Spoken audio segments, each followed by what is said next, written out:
یو کس چې د خپله مور عمرې ته راوستې سر یې ونه خریله غریب نه و خبر داسې مسله مې اورېدلې لکه دا ما چې بیان کړه چې رسول صلی درې پیرې دوا کړې ده هغه زنانه نه ویښته لرې کړي دي سر زنانې دپاره راغلي دي چې دا به د چونټې د دې سر نه د ویښ نه د ګوتې د دې سر امره دا اولنی بند شي د دې امره ویښته به تېري بس د زنانو دپاره دا مسله ویښته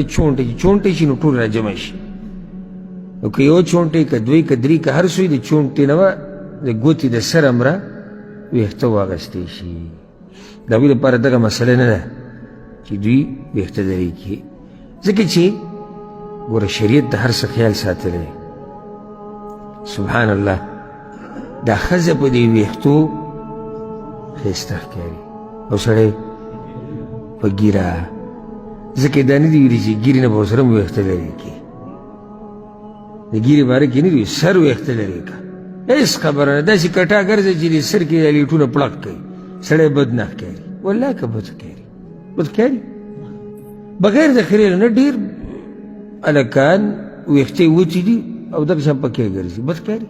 بیا هم سړی دی څه دی سړی دی خو چې ږیره لرې کړي بیا بد ښکاري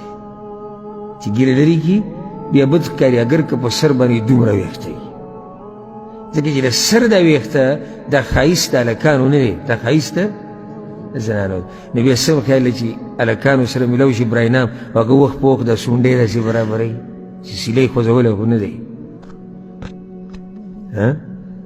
او بیا د هغې دپاره کریم یاره داسې کریم په کار چې ویښته پړق کوي او داسې نرم وي او د سیلۍ سره داسې لږ الوځي